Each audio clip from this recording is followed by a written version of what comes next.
today's episode of Let's Talk VI Sport, I'm delighted to be joined by David Clarke OBE. Dave's journey is an extraordinary one, from competing in the Paralympic field as a goalball and blind footballer to becoming the current CEO of Paralympics GB. David's impact extends far beyond the sporting field. He is an advocate of those living with sight loss, having recently worked as the Chief Operating Officer at the RNIB before taking on his current role. Along with all of that, Dave is a friend of mine within the sector, so I'm delighted that you're here with us today, David. Welcome. Absolute pleasure. Thanks very much. It's good to be here, and thanks for all those nice words. I'm sure they won't stay as nice as we chat. I'm sure they will. So, Dave, what we're doing with Let's Talk VI Sport is really talking to people such as yourself, people who are current Paralympians, past Paralympians, Paralympians of the future, and also just generally people who are really interested in participating in sport, people with sight loss and what their journey's been like. So a good starting point is to tell us, someone who lost their sight at a young age, to just give us a bit about your journey into sport, if that's okay. Yeah, absolutely. I mean, like many people, I suppose, that you'd be chatting to, there wasn't a pathway or a system at the time, and arguably in many ways there still isn't, that guarantees the opportunity to play sport as a blind person, or even in the wider disability space. And so I was incredibly fortunate on three levels: parents, teachers and coaches. I grew up in Wigan, northwest of England. I grew up with a family of Scousers who were absolutely mad about football. So kind of sport was in the blood from the start. And I obviously wanted to play sport. When I was born, I had congenital glaucoma, which meant that I could see very little. I could see colours, I could see shapes, I could see shadows, I could see light and dark. But by the time I was 7 or 8 years old, that even had gone due to the damage caused by the pressure on my eyes. I guess my first break was having parents that were like, well, we're going to teach you how to ride a two-wheeler bike. We're going to tell you where the cars are parked in the street, and we're going to leave you to it. You know, some people might think that's a bit crazy. And it wasn't kind of saying, we're going to pretend you can see. It was more about how you were going to deal with the fact you couldn't.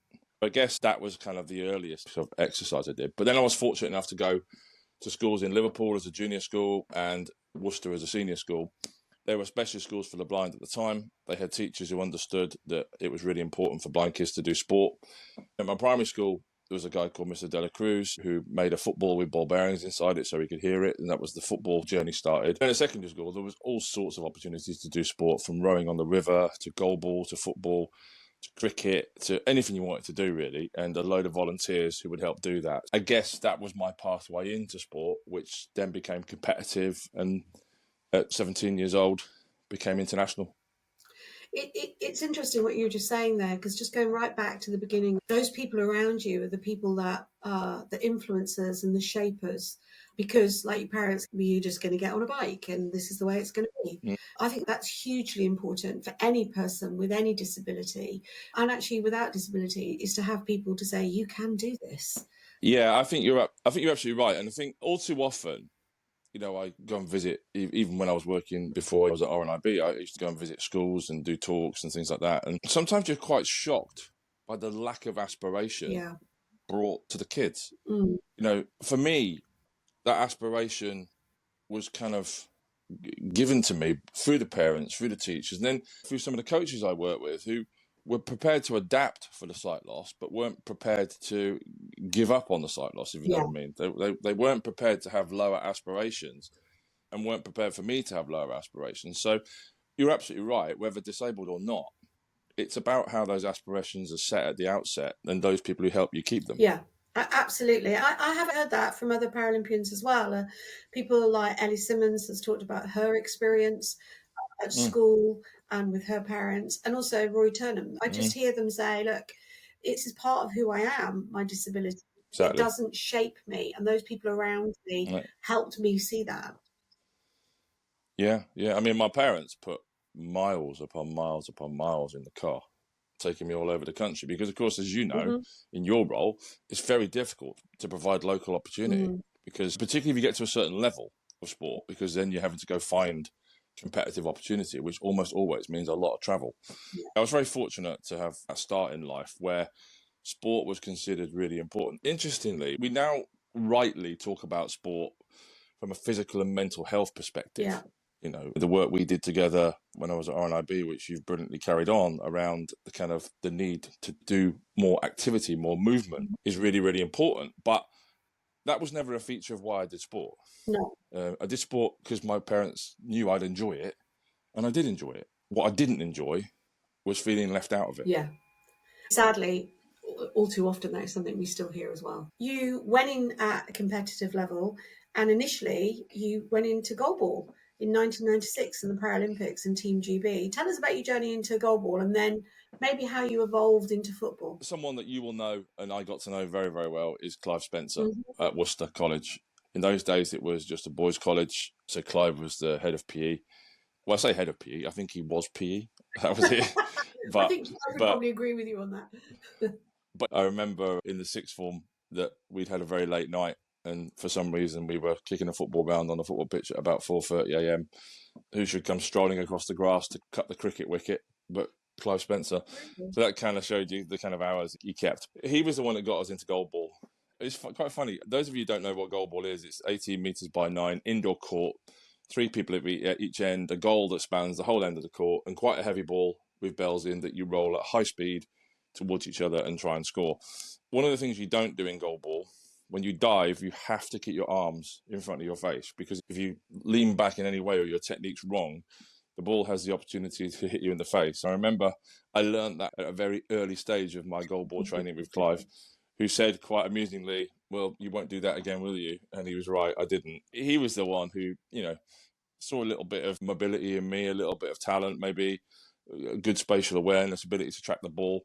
He spent quite a lot of time training me and a couple of others to sort of be the next Worcester team, as it were. I had amazing people to look up to in that space, like Guy Whitehouse and John Oakley, who sadly died at a far too young age for such a brilliant person and a brilliant athlete. I sort of looked up to them, really, and what's a great thing about that school, whether it was a swimming, where you had this list of swimmers that was subject to standard deviation to kind of equal the ages, and you always wanted to be on the next sheet. There was always this kind of competitive edge to try and get from sheet 3 to sheet 2 to the first sheet towards the top. It was the same in goalball. You had the role models. You had people in front of you who you wanted to be as good as, and you wanted to take them on. I was very fortunate to have that. I remember going to a tournament and then finding out that they'd selected me for the European Championships in Milton Keynes in 1987, which was just, I don't know, I was really, really excited about it. You're young, aren't you? You don't really appreciate what just happened. No. Then, of course, 10 years later, I found myself in Atlanta with Paralympics GB at my first Paralympic Games, which was absolutely incredible 10-year journey. What a proud moment for those parents that drove you all over the place. Oh, goodness me, absolutely. Even at an elite level, disability sport was in a very different place. I remember, no emails or no text messages or anything like that. So I remember getting a letter telling me to be at Milton Keynes Station at a certain time on a certain day. I remember setting off saying, I wonder if anyone's actually going to be there to meet me. 17 years old. Of course there were, and I substitute for quite a lot of that, but I remember making my debut against Hungary. We got beat. I think we got beat 3-0. Just to be there when the anthem's going is absolutely amazing. The other side of it, of course, which is my first experience of it, is we were staying at Stowe School, where Mr. Branson went and various other people. Right. That's where the accommodation was. That was my first experience of that whole international scene. You play hard on the pitch, but off the pitch, you've got a lot of the same challenges. You've got a lot of the same issues you're facing into. And the camaraderie of international sport is something that's absolutely remarkable when you're off the field of play. Yeah, I think as well, we hear from other athletes is that first international sort of like elite level, whether it's Paralympics or another sort of international competition, it's incredibly daunting because they also go through the classification process. And that can be really quite scary for athletes, scared that it'll change their classification, they get classified out. That whole thing, it must be just a phenomenal experience, good and bad, a bit of a roller coaster. For someone who can't see anything, classification for me was always a bit of a bore. Because you'd walk in, they'd see the calcium build up across my eyes and saying, well, even if you can see behind them, you can't see through that. It was always a straightforward process. But there's a very complex classification code at IPSA level and at IPC level. And for me, the fundamental thing about that is the experience of the athlete and the welfare of the athlete. I think it has to be absolutely front and centre. One of the things I really do not understand is why we classify people at tournaments. I understand the practicalities of it, but nobody should travel to a tournament not knowing whether they can compete or not. From a mental health point of view, from just a humanity point of view, it's just not the right thing to do. No. And family coming to travel with that person and stuff. It's highly emotive. We agree with you. And actually, as you know, because you and I have worked together for a long time, you know, putting the athlete and the athlete's needs at the heart of everything that we do is so important. Unfortunately, that is something that I think needs to be looked at from an international point of view, because I don't actually think that is in the best interests of the athlete at any level. No, and I think one of the issues here, and look, I understand why it's the case, particularly in classification, but there is this feeling. I've worked with some amazing people, and I am, for absolute clarity, I'm not decrying any of those people who are non-disabled, but the whole process feels like disabled people being done to by non-disabled people. At some point, you kind of have to, even if you don't have it, you have to find out about that lived experience and what it feels like and what it means. On the other side of that equation, without classification, we don't have Paralympic sport. No. The integrity of it, and you'll never get anybody more in favour of the whole integrity piece and the rules and regs around it. Move that on to Atlanta. That was, in those days, let's be honest, the Paralympic Games were big, but they weren't as big as they are today. No. If I compare, as we'll come on to talk about London later, I'm sure, if I compare the two, it's chalk and cheese. But it's still massive. Something as simple as a dining hall. As a blind person, you're walking into a dining hall that's like a couple of football pitches in size. You don't know who's in there. It's very loud. Even just that is a remarkable experience. At Paralympics GB, we run something called the Paralympian Inspiration Programme, which I know you're aware of and a number of visually impaired athletes have benefited from. And it's so important because not only do you learn about the environment of the Paralympics before you go, but you also get to go on a short trip, which is so important because you get to know what it feels like to be in that environment, how big it is. And then when you actually go to do what you do, you're already aware of it and you can be ready and focused on what you're doing. But goodness me, I mean, it's a different world. It's utterly remarkable. Talking about remarkable, as England's top goal scorer in blind football, how did you move from goalball into blind football and represent us at London 2012? Yeah, it was really challenging actually at the time because there were some fantastic people in goalball. I really loved playing goalball. I loved the sport of goalball. I loved the camaraderie. It was a bit like rugby. Before rugby got all professional, you go to have your goalball tournament, you play hard. You know, you'd be up at 6 a.m. to get from wherever you were to London or to Lincoln or to Norwich or to wherever you were going. You play hard all day, and then you go and have a couple of beers in the bar afterwards and just have a really good time with team. Real camaraderie, which was absolutely brilliant. And I hate to interject, but just one thing I will say, just looking at the goalball teams that we've got today with Mark as their CEO, I tell you, that camaraderie is still very strong. Yeah, the only thing that Mark doesn't let you do now is have the beers. Well, yeah, even given his rugby background, which is a good thing, let me tell you, because what Mark and the guys have done with goalball and how they've built that, I was about to call it product, but that's a bit CEO-like, isn't it? What they've built for people to come and enjoy is brilliant. And lots of other sports, including football, are learning from that model. Definitely. I think that's really, really important. Hats off to Mark and team who've done an amazing job. But for me, football was always my passion. Mm-hmm. The problem was that I played at school. I played in lots of matches for school against different clubs, blind and partially sighted clubs around the country. But it wasn't possible to take to an international level. And then about 1995, they started to kind of work out a way in which the game could have international rules. There was all sorts of games at the time. I played a 7-a-side game in France and Italy with a strange ball that was massive, which felt very weird. But eventually, 1995-96, they determined that the way it should be played is on the rules of futsal, 5-a-side, fully sighted goalkeepers with a ball that was a size 4 that had ball bearings inside it, and it was a futsal ball.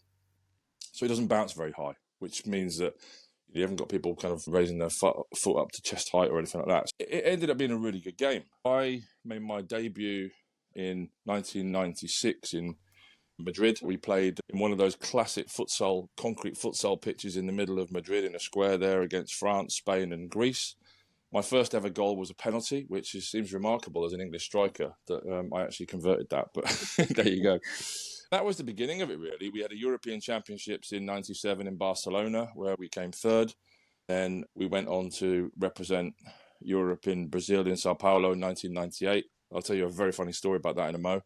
Then 99 was the European Championships where we got to our first final and I won my first golden boot, scoring 9 goals in that tournament. Yeah. In 1998, though, the tournament director, which I now know but didn't know at the time, of course, was a gentleman called Andrew in Sao Paulo, who's now gone on to be the president of the IPC, the International Paralympic Committee. Yeah. And in that tournament, we got beat 3-1 by Argentina. But I think I scored one of the best goals, if not the best goal I've ever scored in that game, where I remember having my back to the defender and I kind of did a drag back that spun the ball over the defender's head. And I turned around 180 degrees and volleyed it past the goalkeeper. There is no video footage of this goal. No one kind of has anything. Back then, we still didn't really have the camera phones and all that kind of stuff. But the person who does remember it is Andrew Parsons. I didn't make it up. It's not something I've kind of... It was quite funny that the only person who actually remembers that goal properly, other than the British team, is Andrew Parsons. To be fair, it's not a bad person to remember that, is it, really? No. I mean, it's got a relative amount of seniority behind it. Yeah, absolutely. Just moving on, and I know we're going to talk about London, and I really want to talk about Paris going forward this year in your role now, not as the athlete, but as CEO of Paralympics GB. You've had such a sort of decorated career. What has been the most memorable sporting occasion in your life so far, do you think? I'll give you 3, which will also allow me to talk about London. Okay. I think the first one is I scored 128 goals during my career, and I went to 100 goals with a hat-trick against Germany in the European Championships in France in 2009. Mm-hmm. And that was just a really lovely moment. Germany were quite a recent team into the blind football at that time. They'd been in about 2 or 3 years. But all the same, to go to a hat-trick against Germany and then for that to be the 100th goal was really, really amazing. I think the other one for me personally was my first goal at London 2012, where I remember we were 1-0 down against Spain. There was a full house crowd, 4,500 people in the stadium, millions watching around the world. And I remember beating 3 players and then thinking, oh dear, the ball's on my right foot and I'm normally shoot left-footed, but I hit it as hard as I could and it went in and everyone went crazy. And unfortunately, I hugged the nearest person to me that ended up being the German referee.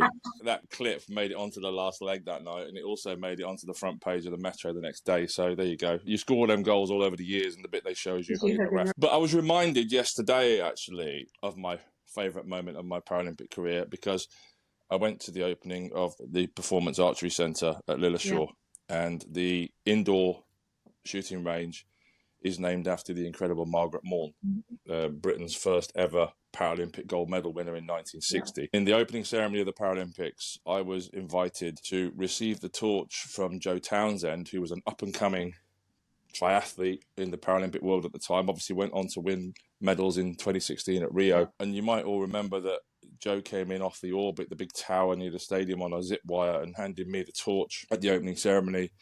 And I did a little 360 and then ran across the stadium and handed the torch to Margaret Maughan, who sadly is no longer with us. But, I mean, what a moment. Handed it to Margaret Maughan, who's a wheelchair user, and she pushed up to the cauldron, and as the lights kind of flashed and the music, she lit the cauldron. And I think the warmth of that cauldron that I felt, and just the feeling of elation and the spirit of that summer, the spirit in that stadium, the spirit around the world, the words spoken by Stephen Hawkins, Phil Craven, Seb Coe. It was a remarkable night, just a remarkable night. And it's just a moment I'll cherish forever. It's interesting you say that. You talk about the warmth of the cauldron, but I was there in the crowd and actually I couldn't speak afterwards. I'd been screaming so much through the excitement of it all and actually really screaming for you, like, there's David. But actually the warmth of the crowd as well. They played that We Will Be Heroes as you all walked in, and the Paralympics GB at the end after all the other countries lifted it to even another level, and you didn't think it could get any higher, and it was just amazing. It was beautiful though, because I was able to do that. I was able to do all that bit, and then they sort of stole me off to go and get ready for the end bit. What's interesting is that none of my teammates knew what was happening. I couldn't tell anybody. I couldn't even tell my wife. So there's me. I sort of spending about 600 quid on tickets to get her into the stadium, and she didn't know why. It was quite funny, really. And when someone says that to me, I don't tell them, you know. I mean, I'm sure people would have given a little whisper, but I just don't, because I don't want the moment to be ruined. No. And just an incredible moment, just one I'll never forget, really. And I just wish we could bottle that moment, because it meant so much to so many. And unfortunately, it's a bit like, you know, when you forgive the comparison, which is probably quite poor, but you know, when you go on a course and you think, oh yeah, I've learned so much here, I'm going to implement all that when I get back, and then 3 days back you've got your emails, your mobile phone going off, all your issues of the business, and you think, and kind of that impetus has gone. And I think our job, you know, likes yourself, likes of me, and many others, is our job is to keep that going, to keep that message going, you know, because it drops off so quickly if you're not careful. It does. I remember before London 2012, I'd been at a Paralympics meeting, and Tim Reddish said something about the Paralympic magic and sprinkling it, and that we needed to make sure we sprinkled it. I remember that, and I remember thinking, yeah, that's what we've got to do, but not just for London, beyond London. Yeah. And it is hard to keep up that momentum, that impetus, when you've got such political, financial, day-to-day challenges. But people like you are out there doing it, and that's amazing. Given your life in sport, who do you think has been your biggest inspiration in sport, and also who's been your biggest cheerleader outside of sport? Well, I think athletes talk a lot about choices and sacrifices, and mostly I hear people talking about sacrifices to get where I got. And actually, athletes make choices. They choose to do it. They choose to train. They choose to go away on camps. They choose to be what they are. The people who make the sacrifices are those around you. In my case, it was, in my early life, it was mum and dad and my sisters, who, you know, quite often didn't see a lot of mum and dad because they were chasing me around the country. Yeah. In later life, it's my wife and my kids, because, you know, between 2009 and 2012, I was working 5 days a week in a reasonably senior job in the finance industry. Yeah. I was training 6 days a week, and I was also trying to be a home dad and husband for 2 young kids who were kind of at 2012, 11 and 6. It's the people around you that make this. So for me, I would just say family. Yeah. I think they were the cheerleaders, but they were also the people making it possible. It's quite difficult. When I came through a breed of athletes that wasn't on a world-class programme, I already had a career. It would have been very difficult to do that, but I had to, in the last 4 years, before London particularly, had to train like that and had to put the time aside like that. Then I think coaches, from Tony Larkin, who many of you will know who are listening to this, played the most instrumental and pivotal role in my life from the moment we met in 1995. We'd actually met previous to that when he'd given me out as a cricket umpire when I played for Worcester against RNC, but we won't talk about that. When I was a precocious young teenager, as he calls it. But just a remarkable man who had a remarkable way of taking his professional football career and converting it into something that we as blind footballers could use. And the way he explained things so simply about the ball will always travel in the direction of your non-kicking foot, so make sure you focus on where that's pointing, to how he helped people improve their control of a football, their awareness on the pitch. He was absolutely brilliant. And then at my junior school, Ron Dela Cruz, remarkable teacher, no longer with us, unfortunately, but I did get the chance to speak to Ron not too long before he passed away, and it was such a pleasure to do so, because I was able to tell him what an impact he'd had on my life, and what a remarkable man he was, and what a remarkable teacher he was. And then finally, there were 2 guys at Worcester College who were just incredible. Clive Spencer, I've already spoken about, but also a guy called Angus McKinnon Little. We had PE, and then because it was a boarding school, we also had leisure. Yeah. It was called leisure. But leisure was anything from rock climbing to ice skating to rowing to canoeing to cycling. I did all sorts of stuff with Gus, from rowing on the river and winning at regattas in the Holy Blind Four, to doing tandem time trials with him, and I still ride a tandem today. And I learned all of that through Angus, you know, pushing us to get involved in stuff and get out and enjoy yourself and get the fresh air and be physically active. It sounds like a lot of people, but it is a lot of people. And then actually, finally, in my last years of training through to 2012, again, 2 other remarkable people, Tony Sefton at University of Hertfordshire, who I walked in one day to his gym and no one had told him. They told him that there was a footballer coming to him. No one had told him I was blind. Right. And just to literally hear his brain working about what do I do here? Yeah. And just the remarkable coach he was, to just create stuff that was so fundamental to me being fit for London 2012. And another guy called Tom Doe, who's local to me here, who came to me and said, look, I'm a S&C coach, but I've never coached a blind person, and I want to learn and I want to get involved, and I'm going to give you my time free of charge. But quid pro quo for me is that you get trained and I learn how to train you. We struck up a remarkable relationship. We trained 2 times a week, once with a ball, once in the gym. Just people like that who put themselves out. They really want to learn about Paralympic sport, and they've got the base credentials to really do that. And in all cases, all the people I've mentioned are just remarkable human beings as well. they see it as a professional challenge, but they also see it as a human thing to be involved with, and they love it. They've got a passion for it. And I think I've been very fortunate to have those kind of people around me. And it sounds to me that they want to work with you to see what the challenges are and how together we can overcome them. So I suppose it comes on to my next question, which is Paralympic sport has moved phenomenally, even in my career in sport, and I've only been around for 14 years, but just seeing how we're working so much harder to integrate, to have greater awareness, to support athletes beyond their Paralympic career. There's so much work, great work that Paralympics GB do, and also a lot of the NGBs around it and organisations such as ourselves. But there are many, many challenges still facing blind and partially sighted athletes today. What do you see as the sort of, the key challenge? I'm very conscious of time and taking a lot of your time, but what do you think is the key challenge for our athletes today, and how can we best overcome that? I think the key challenge is behaviours and attitudes. You will know that before Christmas, a number of sporting organisations got together to express our dismay at the downgrading of the disability minister in government, and to ask for that to be reinstated, which I am delighted to say happened last week. I think this is fundamental misunderstanding about what disability is and how it sits at the heart of everything. If you take the statistic that 16 million people would associate themselves as being disabled in the UK, that's nearly 25% of the population, a quarter of everybody. Therefore, it's really important that people understand that this is not a side issue. This is not a single topic issue. Whenever decisions are being made, it's really important that people understand that disabled people have to be considered within the context of those decisions, and preferably have a voice, not have a voice that's expressed on behalf of someone else, through someone else, which is effectively the situation we'd arrived at. So what do I think the most fundamental challenges is? You and I worked very hard on this for a few years when I was at RNIB, and I carry on working hard on this at Paralympics GB, along with the home nation disability sports organisations and others, and that is behaviours and attitudes towards disabled people. It is no surprise that we continue to have an education attainment gap. We continue to have a massive employment gap. Health outcomes continue to be far worse for disabled people than they are for non-disabled people. We still struggle with social inclusion. We still struggle with financial independence and the cost of living crisis and all of these things. To my mind, the reason why this is because I think we've been actually really quite successful at getting the general public to see Paralympians and disabled sports people, who, even if they're not participating in the Paralympics, as elite on the field of play. I think that we seem to, I'm not taking anything for granted, but we seem to have that covered. I think off the field of play, we struggle.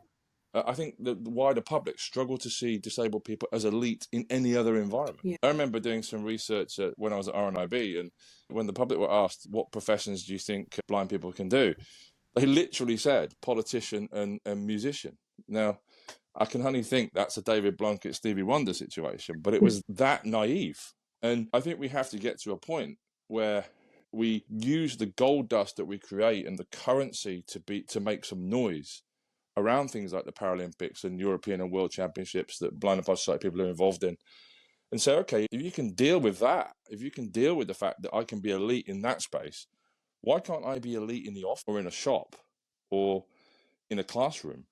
I just think we've got to make that shift, because it's utterly illogical, particularly with the availability of technology these days, that people couldn't perceive that and couldn't aspire. And the problem is, we are a function of role models, and we are a function of what society thinks. And therefore, if society doesn't have that aspiration and that understanding, then it's very difficult for up-and-coming blind and partially sighted people also to have that aspiration. You have to kind of break the mold to say, no, I'm not accepting what's being put in front of me. And those that do stick their neck out, employers, I really hear what you're saying about disabled people having a voice, but for me, I keep saying we need more disabled people to be in positions of influence to make change. 100%. Because actually, don't change it on their behalf. That's patronising. It's actually enable people, intelligent people such as yourself.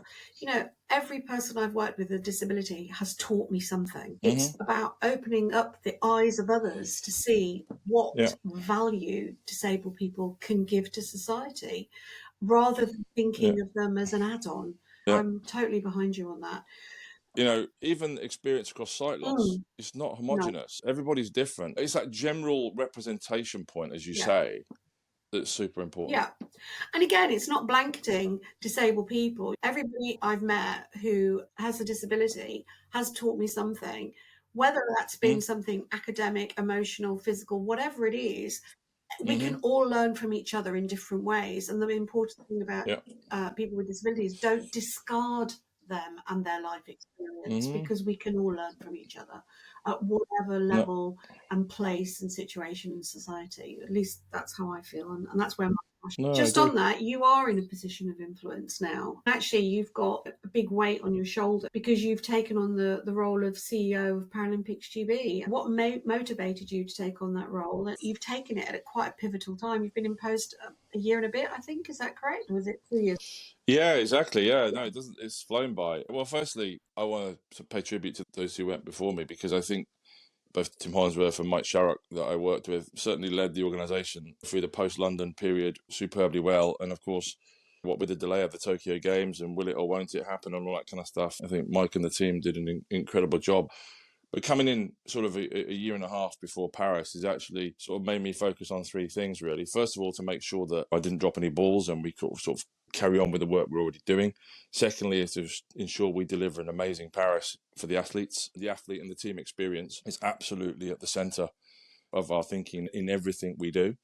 And the third thing, I guess, is to continue to build the organisation, particularly around the Championing Change strategy, with best prepared continuing to be very, very important in terms of how we prepare the team, but also our social impact work and what we do with that gold dust that we create in the games. So important. To be, because I think to not use that opportunity to speak up on issues that face our athletes and face the wider disabled population, it would be disingenuous. And so to have really clear focus on making sure that there are inclusive opportunities to be active, making sure that the people we work with change their policies, procedures, processes to be fully inclusive. And then we work on the wider public attitudes. And of course, as you know, for the work we continue to do together with our members, who after all are the national governing bodies, the home nation disability sports organisations as well, it's really, really important that we continue to work on changing public attitudes towards disability. And sport's a great way to do that. But as I said, it's really important that we spin it out wider than that, so that people just don't see Paralympians. And one of the things I often hear, Alaina, is that the Paralympics can put a lot of pressure on disabled people. And I understand that. But when you think about it, that pressure is coming from non-disabled people about, look at the Paralympians, why can't you do that? And I find that an incredible point of view in terms of some of the general public. And I'm sure it's a very, very small amount, but, no one would say to Usain Bolt's neighbour, why can't you run 100 meters in 10 seconds? It's just such a crazy thing. But I do understand that sometimes it can make disabled people feel a little bit pressured, and therefore I think that's why it's so important that we don't just kind of stick to the glory moments, but we use those moments to make real points and get real change in society. I think those sort of three areas for me: making sure that I picked up the organisation and carried on, making sure we do an amazing Paris, but then for the longer term, make sure we use what we've got to continue to push for change in society. That's brilliant. I'm coming to the end of our talk, and you and I could talk for hours. And in fact, me having to be quiet for the last hour has been quite difficult. But finally, what is the best piece of advice someone has given you throughout your life to enable you to be where you're at today? Well, strangely, and we all used to laugh about this, but strangely, I don't know who first came up with this bit of advice, but it's actually something that Tony Larkin used to say all the time. Tony, and I hope he's listening to this, Tony used to sometimes get his metaphors mixed up. And I remember once before a game, he told us to show compassion, which was the last thing we needed to show. I think he meant passion. He used to say this. He used to say, the only place you will find success before work is in the dictionary. I think for me, that sort of lived with me in terms of, you have to work hard if you want to gain success in whatever you're doing. So that for me was a great bit of advice. And the worst bit of advice I ever got given, because I'm going to give you that for free, the worst bit of advice is, if it ain't broke, don't fix it. Things can always be better. When people always say to me, it ain't broke, don't fix it, you can't fix it. Well, why can't you? Why can't we fix it? And actually, what defeatist attitude. Yeah, exactly. I know, but I've heard it a few times, and it's just kind of, "Ugh, don't say that." Well, going back on your best piece of Yeah. advice, you have worked very hard. You've worked hard to be the Paralympic success that you've been and to be the CEO now of Paralympics GB. We wish you and your passion to have a fantastic Paralympic Games in Paris. I have no doubt that you will. I'll be screaming as usual at this telly. I'll be screaming, "Come on, David," because I know this role is just as important as your role on the field. And we wish you the best of luck. And I know it will be a fantastic Games. No, well, thank you for that. And of course, British Blind Sport can take a lot of credit for this, because British Blind Sport was fundamental to funding a lot of my early goalball career and going abroad and that kind of thing. But also, it was my first non-executive position back in the 90s. Mm-hmm. When I got involved in helping run parts of the organisation. It's that kind of base, it's that kind of involvement at the start that kind of ends you up being able to do your dream job, which I'm now doing. So, yeah, thank you. It's brilliant to chat to And you. brilliant to chat to you. And, you know, just on that, little seeds grow. So we've got to just give people the air and the space to be able to grow, to be the best versions of themselves. And you're definitely doing a great job doing that.